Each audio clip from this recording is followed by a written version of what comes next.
In today's video, I'm going to teach you how to pass a record ID into a Salesforce screen flow.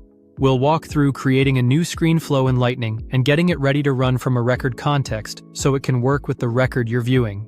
Start on the Salesforce homepage in Lightning. Click the Setup gear in the top right and open the full setup area. In Setup, find Process Automation in the side menu and select Flows. Flows are Salesforce's declarative automation tool that lets you build logic, collect input, update data, and guide users through steps without writing code. Click New Flow. In the Creation window, choose Screen Automations.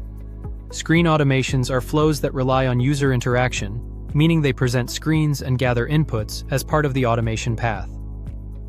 Select Screen Flow.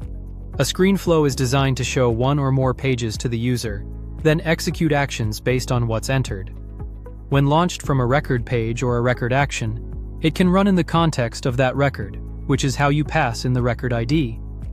In the canvas, click the plus icon to add your first element. Choose Screen.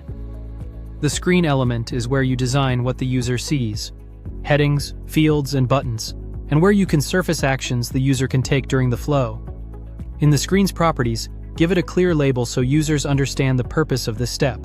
Next, click Configure Screen Actions. This lets you attach actions that can run from within the screen experience, keeping everything in one guided path. Choose the flow or action you want to include.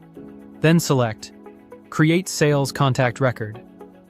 This action is a handy way to generate a new contact in the flow's context, letting you leverage the record you came from to pre-fill or relate information as needed. Provide an API name for the element. Keep it simple, unique, and descriptive. The API name is what other parts of the flow reference behind the scenes. Click Done to add the element to your flow. Now click Save. Enter a flow label and flow API name. The label is what admins and builders will see, and the API name is used for technical references and deployments. Save again and activate the flow so it's ready for use. At this point, your screen flow is set to run in context.